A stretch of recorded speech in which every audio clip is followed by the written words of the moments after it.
کاندیدەکەی پارتی و یەکێتی بۆ وەرگرتنی پۆستی پارێزگاری کەرکووک ڕای جیاوازی پێکهاتەکانی شارەکەی بەدوای خۆی داهێنا و بەشێک لە عەرەب و تورکمانەکان ڕەتیان کردەوە دەنگ بەو کاندیدە بدەن بۆ وەرگرتنی پۆستی پارێزگاری کەرکووک. ئەندامێکی لیستی برایەتی ئەنجومەنی پارێزگای کەرکووکیش دەڵێت پێویستە کورد هەنگاوەکانی بۆ ڕازیکردنی عەرەب و تورکمانەکانی شارەکە دەست پێ بکات. بەڕای ئێمە بەڕاستی پێویستە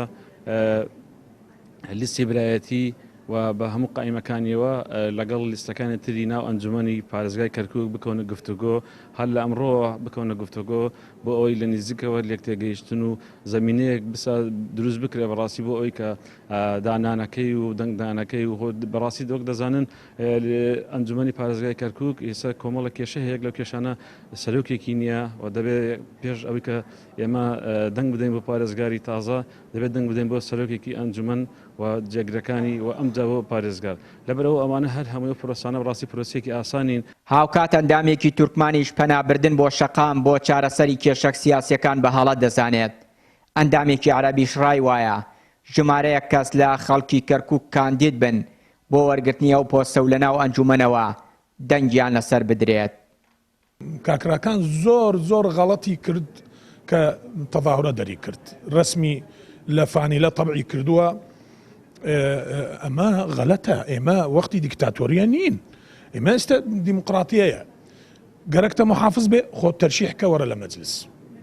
ئێستا تۆ محافظ نیت وکالەتەن لێنەوە محافظ نییە تو دانیشتوتە لە کورسی محافظ.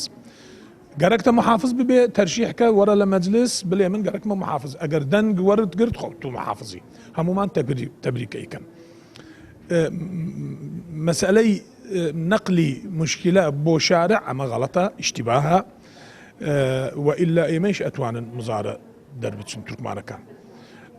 لە وەختی انتخابات 5,000 دەرمان کرد نە 500. برا کوردەکان احتمال دەقات ئەتوانی بێنی. بەس مشكلة ئەو سیاسیەیە کە ئیحساسی فەشەل ئەیکات نقل مشكلة ئەکات بۆ شارع. الحقيقة احنا سمعنا عن طريق الاعلام انه الاخوه في الحزبين الكرديين ئێمە لە دەستگاکانی ڕاگەیاندنەوە جۆمان لێبوو برایانمان لە هەردوو حزبی کوردی ڕێکەوتون لەسەر دەستنیشانکردنی کەسێک بۆ وەرگرتنی پۆستی پارێزگاری کەرکووک. ڕای ئێمە وەکو عەرەبەوەیە دە کەس لە خەڵکی کەرکووک کاندید بن بۆ وەرگرتنی ئەو پۆستە و ناوەکانیان لە ئەنجومەن ئاشکرا بکرێت. ئەو کات ئەنجومەنی پارێزگای کەرکووک دەنگ لەسەر کەسێک بدات و بیکات بە پارێزگاری کەرکووک، چونکە ناکرێت دوو حەزب ناوی کەسێکمان بۆ بنێرن و ئێمەش دەنگی لەسەر بدەین. بۆیە بەڕاستی ئێمە لە کوتلەی عەرەبی ئەو ڕێکەوتنە ڕەت دەکەینەوە و پێمان باشە چەند کاندیدێک هەبێت بۆ وەرگرتنی ئەو پۆستە، نەک تەنها یەک کاندید و دواتریش ئەنجومەنی پارێزگای کەرکووک دەنگی لەسەر بدات و بیکات بە پارێزگاری کەرکووک. يقوم مجلس محافظة كركوك باختيار المرشح الأنسب لمنصب محافظ كركوك. دوای زیاتر لە ساڵێک ناکۆکی نێوانیان پارتی و یەکێتی ڕێککەوتن لە سەر کاندیدکردنی تەیب جەبار بۆ وەرگرتنی پۆستی پارێزگاری کەرکووک. چاودێران پێیان وایە ڕازیکردنی تورکمان و عەرەب بۆ دەنگدان لەسەر کاندیدەکەی کورد و دابەشکردنی پۆستە ئیدارەکان جارێکی دیکە کەرکووک دەباتە بەرکەناری ئارامی و دۆخەکە ئاسایی دەکاتەوە. چیانوری کەناڵی ئاسمانی پەیام کەرکووک.